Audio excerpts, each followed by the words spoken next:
Frustration surged. The ER clerk shook his head. Layla whimpered. "Father?"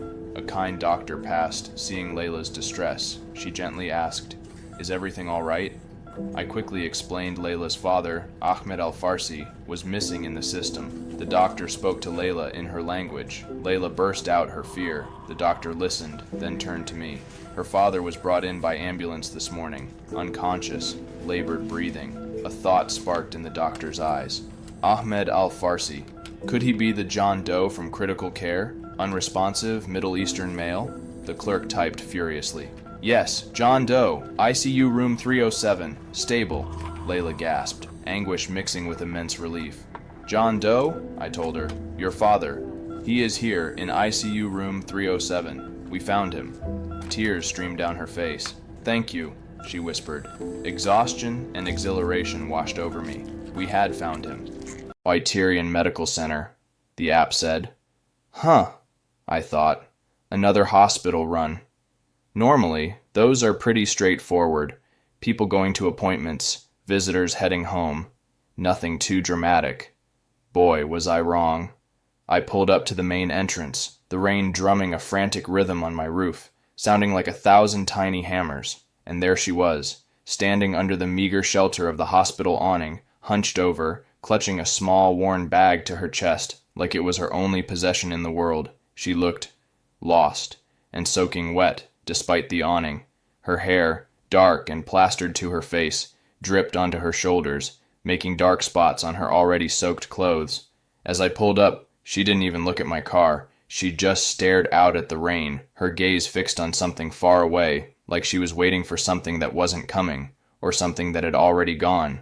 I tapped the horn lightly, a quick, gentle beep beep. She jumped, startled, and then her eyes, wide and a little panicked, found mine through the rain-streaked window. She hesitated for a long second, then scurried towards the back door of the car, opening it and sliding in with a quiet sniffle. The moment she was inside, the air in my car shifted. It filled with the scent of damp wool and something else, something coppery and sterile, unmistakably like a hospital, and under that, a faint, almost imperceptible smell of fear. "Hey there," I said, trying to be cheerful, even though my gut was already doing a little flip. "Where are we headed today?" She didn't answer. She just looked at me, her eyes darting around the car, taking everything in, then back to my face.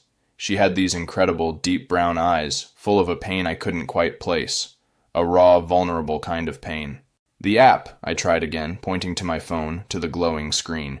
"It just says, drop-off location to be confirmed. Do you have an address?" Still nothing. Just a shaky breath and a small, almost imperceptible shake of her head. My usual Uber patter, the "how's your day going" and "traffic's crazy, right?" felt completely out of place in that moment. This wasn't a normal ride. I could feel it in my bones. Every nerve ending was telling me this was different. Do you speak English?" I asked, slowly, enunciating each word, hoping to bridge the gap. She shook her head again, more definite this time. Her lips moved, forming a word I didn't recognize. Something soft and guttural, a language I'd never heard spoken in my car before. My heart sank a little. Okay, no English. And she clearly needed to go somewhere important. She was clearly distressed. This was going to be a challenge, a real curveball in the LA traffic. I pulled out my phone, thinking maybe Google Translate could help. It was my go-to for communication hiccups, but this felt bigger than a simple language barrier. "Is there someone I can call for you?" I typed, holding the phone up to her, the glowing text stark against the dark interior of the car. She looked at the screen, her brow furrowed in concentration, then shook her head once more. Her eyes were starting to well up, and a single tear traced a path down her cheek, leaving a clean line on her smudged face. "Hospital," she whispered, her voice rough, like she hadn't used it in a while, or maybe it was just raw from crying. "Father." The word father was clear, even with her accent. My stomach clenched. Okay, her father was in the hospital. That explained the hospital smell, the pain in her eyes. It explained a lot. "Is he okay?" I asked, even though I knew she wouldn't understand the question. She just shook her head, tears now flowing freely, silently, down her face. She started mumbling again, a torrent of words I couldn't decipher, her voice rising and falling in what sounded like frantic desperation. Her hands, small and trembling, gestured vaguely towards the front of the hospital building, then towards herself, then back to her chest, a repeated motion that spoke volumes. It was frantic, desperate, and heartbreaking to witness. I tried to keep calm, reminding myself that a scared driver wouldn't help. "Okay," I said, as soothingly as I could, trying to project a sense of control. "Okay, we'll figure this out."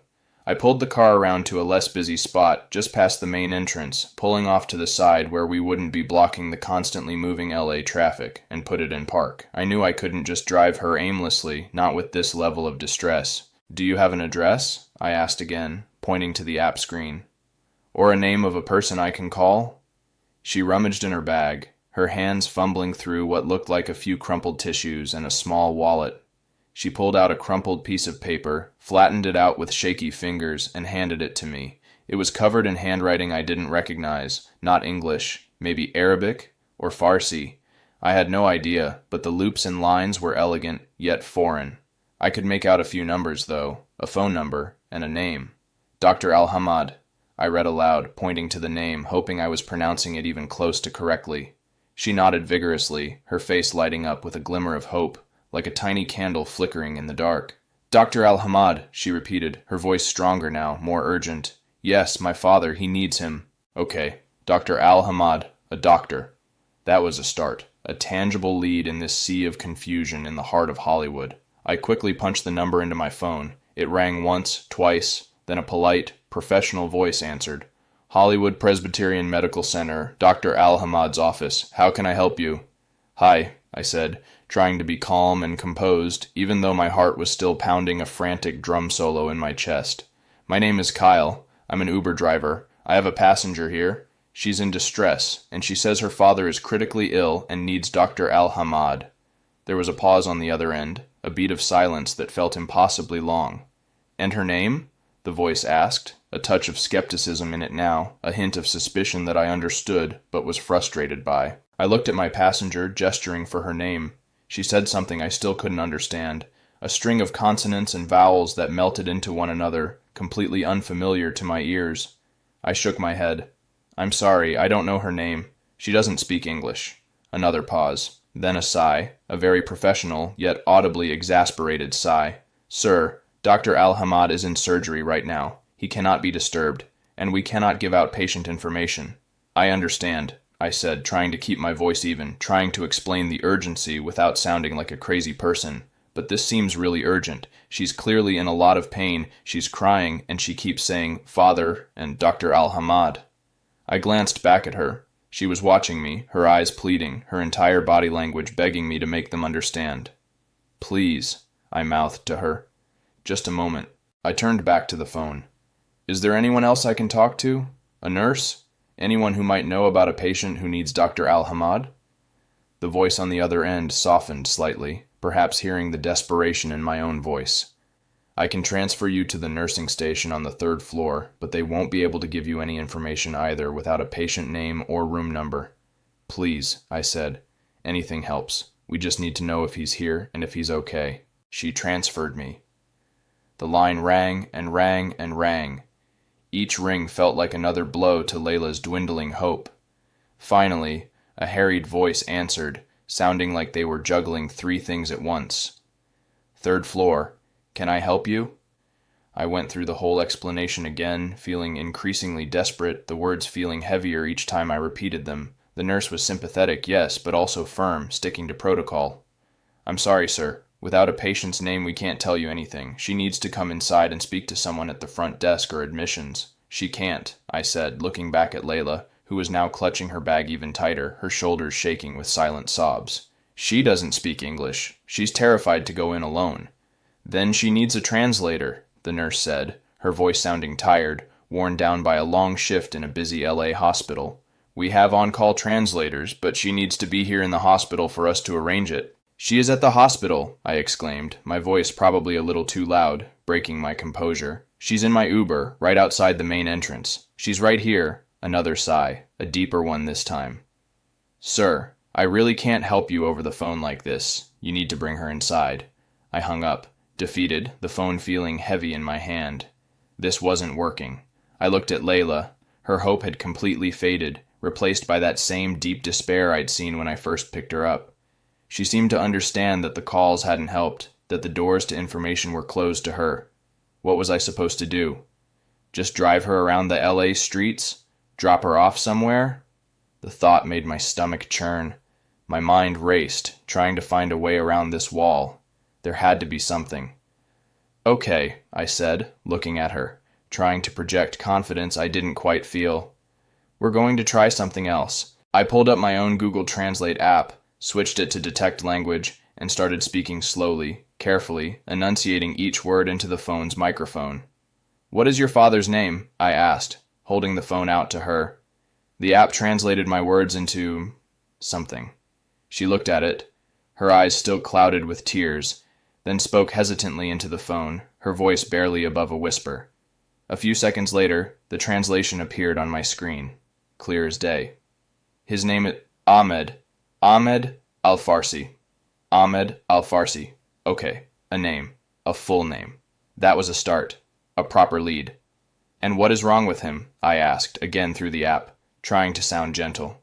She spoke, her voice trembling, and the translation appeared. He has a very bad cough, and he cannot breathe. He is very sick.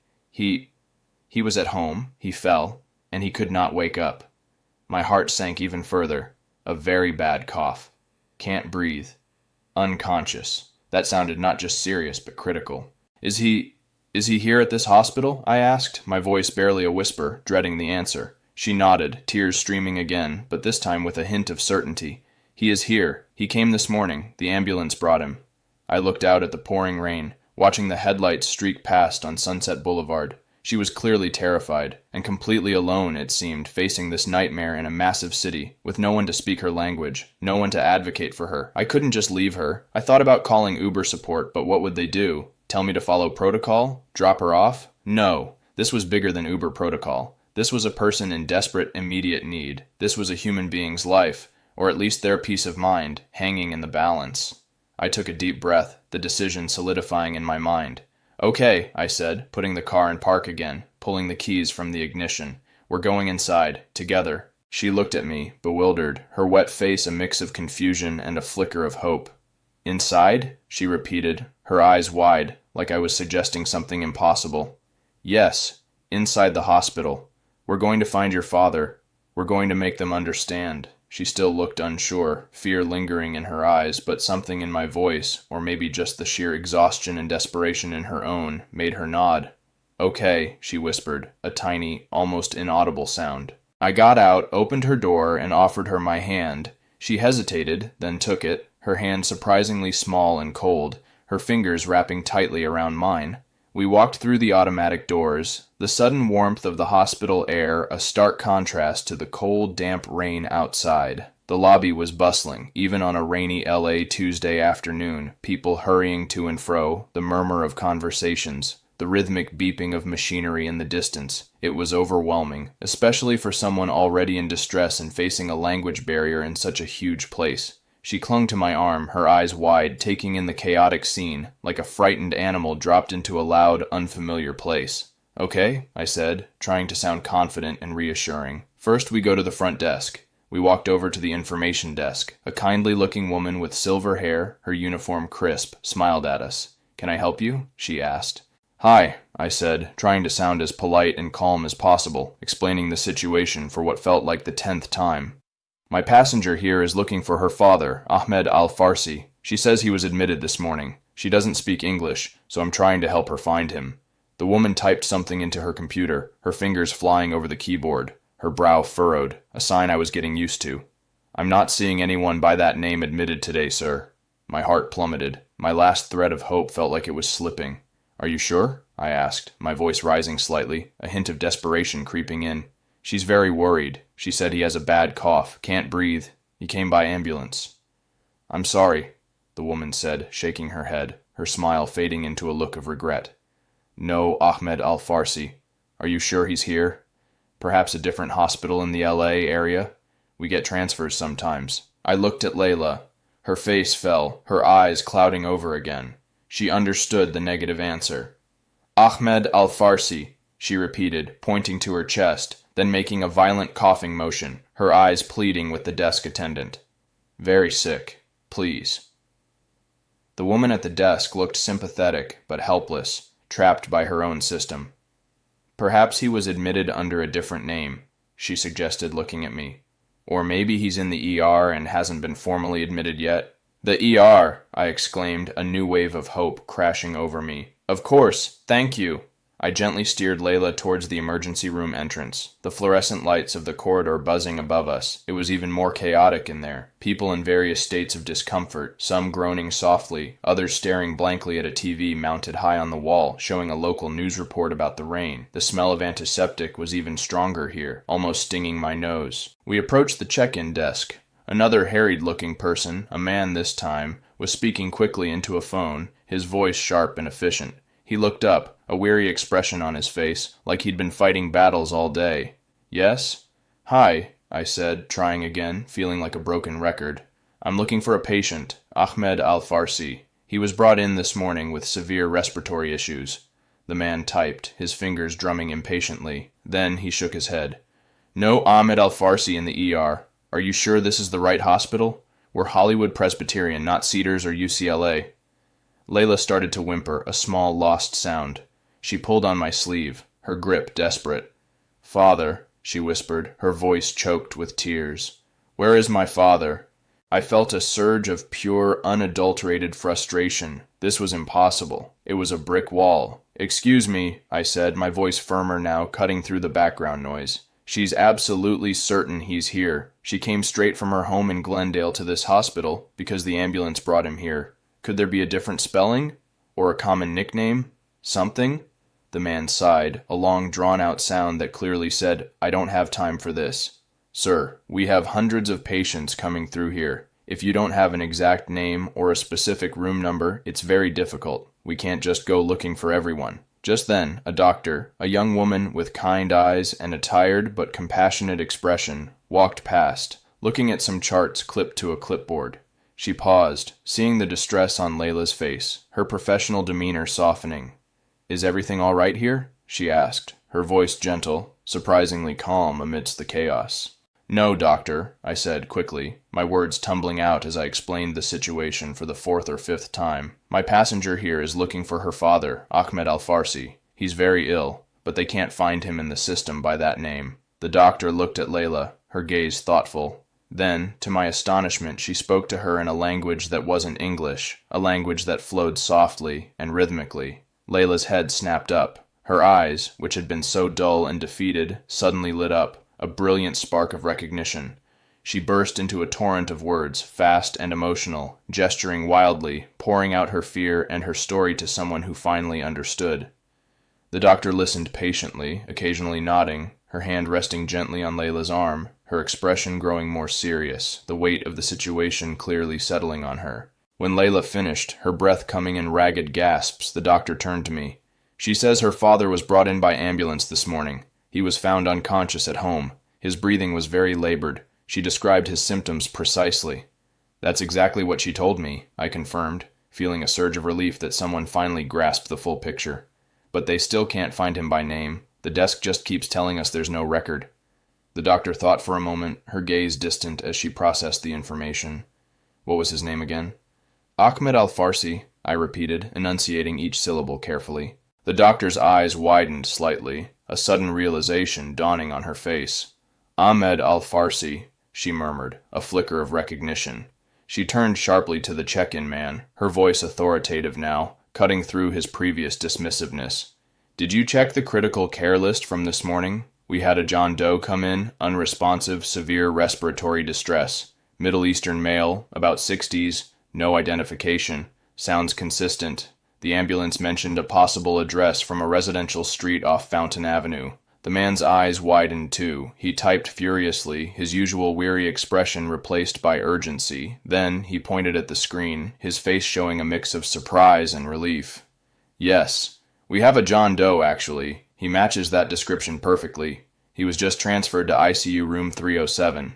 He's still unconscious, but stable for now. Layla gasped, a sound of profound relief mixed with profound anguish. John Doe. It hit me then. The anonymous patient, the one without a name, my passenger's father. So close, yet so far.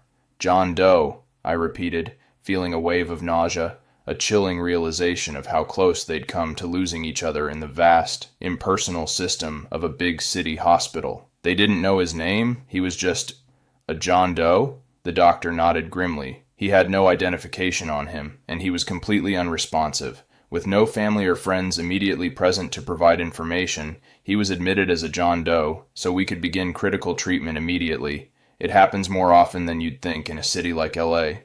ICU room 307, I said, turning to Layla, speaking slowly and clearly, even though I knew the doctor was still translating every word. Your father, he is in ICU, room 307. We found him. He is here. She nodded frantically, tears of relief now mixing with the tears of fear, tracing new paths on her face. Her hands clasped together, then she reached for mine, squeezing it tightly, her grip conveying a silent, powerful thank you.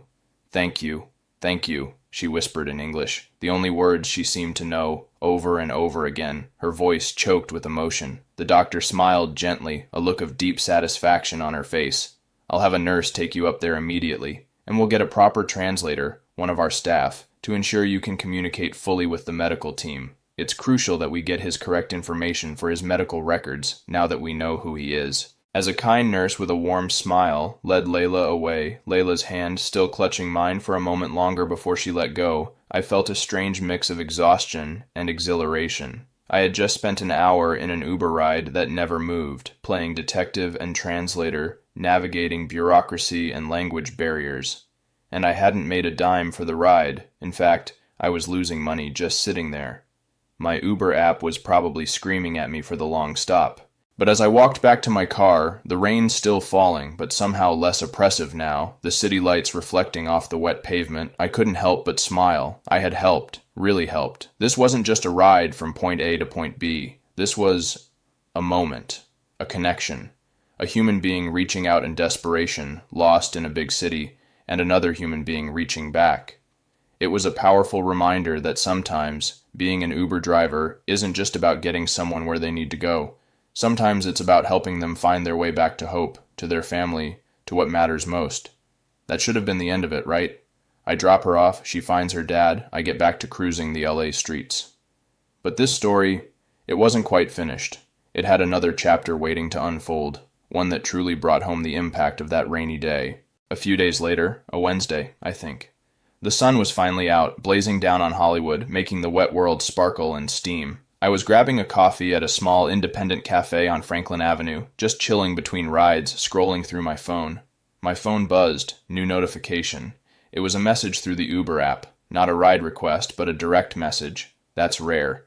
Usually it's just automated stuff or maybe a quick question about a forgotten item. I opened it up. It was in English, surprisingly, a little stilted and formal, but clear.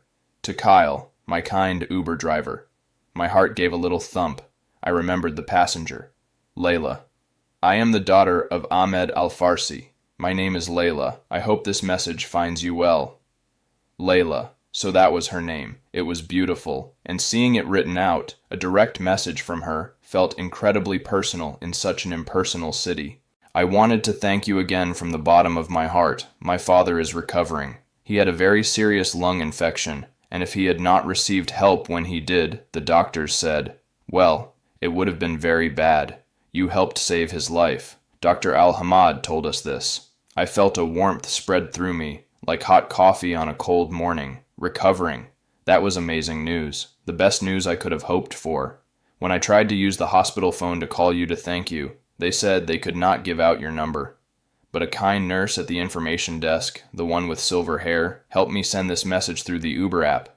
She told me about the John Doe status. I had left my phone at home in my panic, and when I arrived at the hospital, I didn't know what to do. My English is so poor. I was so scared and alone in this big city. You were the only one who listened, the only one who helped. You were like an answer to my prayers. Reading that, I felt a lump in my throat. The only one. It hit me then, just how vulnerable she had been, how easily she could have been turned away. Lost in the vast, confusing system, her father possibly... Well, it was a thought I didn't want to finish. It highlighted the fragility of life and how a simple act of human connection can change everything, especially in a city that can sometimes feel overwhelming. My father is still weak, but he is getting better every day. Dr. Al-Hamad is his doctor, and he told me that his quick identification was crucial for his treatment. They were able to start the right medications because of you helping us name him. Because of you. That phrase resonated deep inside me. It wasn't just about getting a ride, it was about making a difference. A real, tangible difference in someone's life. A ripple effect I couldn't have predicted. I tried to give you a bigger tip on the app, the message continued, but it only allowed a small amount. So, when I leave the hospital next week, I will find you. My father wants to thank you himself. He said he has a special gift for you from our home country. I blinked. Find me? How would she do that in LA? Uber doesn't just hand out driver information. That felt incredibly unlikely, almost impossible. But then I remembered I'd given the doctor my name, and the doctor was Dr. Al-Hamad, the same Dr. Al-Hamad on the piece of paper. It was a small world, even in a sprawling metropolis like Los Angeles. Maybe it wasn't so unlikely after all. A week later, almost to the day, I was back at Hollywood Presbyterian, picking up another fare. As I was pulling away from the curb, doing my usual quick check in the rearview mirror, a woman waved to me frantically from the hospital entrance. It was Layla, and next to her, in a wheelchair, pale but with a small, hopeful smile, was an older man, Ahmed Al-Farsi. I pulled over immediately, my heart thumping a fast rhythm against my ribs. Layla walked up to my car, her face beaming, a radiant smile that transformed her whole expression. "Kyle," she said, her English still broken, but her voice full of warmth and genuine joy. "My father. He wants to thank you." I got out of the car, stepping onto the still damp asphalt of the hospital driveway.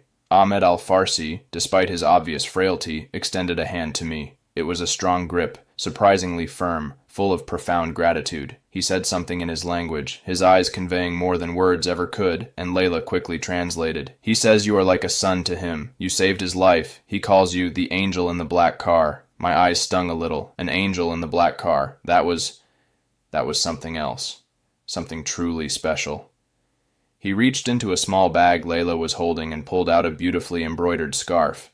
It was a rich, deep blue with intricate gold stitching forming geometric patterns, clearly from another culture. "For you," Layla said, taking it and handing it to me. "From our family. It is a gift of thanks to remember us. My father made it for you before he was sick." I took the scarf. It was soft, luxurious, clearly handmade with incredible care and artistry. To think he made this. "Thank you," I managed, my voice a little husky, a lump forming in my throat. "Thank you so much. This is beautiful. I'm just so incredibly glad he's okay. That's the real gift." We talked for a few more minutes, Layla patiently translating between us, Ahmed smiling and nodding, occasionally adding his own soft words. They told me he was going home that day, back to their small apartment off Fountain Avenue, and that he was going to make a full recovery with continued care. And then, it's time for them to leave. Layla gave me a small, respectful bow, a gesture of deep gratitude, and Ahmed waved weakly from his wheelchair as a hospital aide pushed him towards a waiting family car, his relatives gathering around him, a picture of relief and reunion. As I watched them go, the last of the rain clouds finally breaking apart, the LA sun streaming through, making everything gleam and casting long shadows, I stood there for a moment, the scarf clutched in my hands. I felt something profound settle within me. It wasn't just a ride from point A to point B, it was a connection, a lifeline, a moment where everything aligned, and I was able to be there for someone in a way I never expected, in a way that truly mattered. That day, in the middle of a mundane Tuesday in a city of millions, I learned that sometimes the most important journey isn't measured in miles, or surge pricing, or the fastest route on the app. It's measured in the distance you go for another human being. It was a simple act of compassion, fueled by a lot of confusion and a little bit of stubbornness, but it turned out to be the most unforgettable ride of my life, and every time I see that beautiful blue scarf draped over the back of my passenger seat, I'm reminded of Layla and Ahmed and the incredible power of just showing up for someone. Outro music fades in, slightly uplifting, thoughtful, perhaps with a touch of a Middle Eastern melody blended in. And you know what? A few days later, I got a notification from Uber. A 5-star rating, of course, and a small anonymous tip. But the real reward? Knowing that I was there for someone when they needed it most. Knowing that I helped a desperate daughter find her father in a massive city where it would have been so easy for them to get lost. It's moments like those that stick with you. They make all the crazy rides, all the late nights, all the spilled coffees worth it. They remind you that every person in your back seat has a story, and sometimes you get to be a small but crucial part of it. So, what do you think, guys? Have you ever had an experience where you just knew you had to go above and beyond, even if it wasn't your job? Maybe you helped someone when no one else would, or perhaps you received unexpected help when you were in a tough spot and felt utterly lost, especially in a big, bustling city. What was that moment for you? I'd love to hear your stories in the comments below. And if you liked this one, don't forget to hit that like button and subscribe for more real-life tales from the road. Stay safe out there, everyone.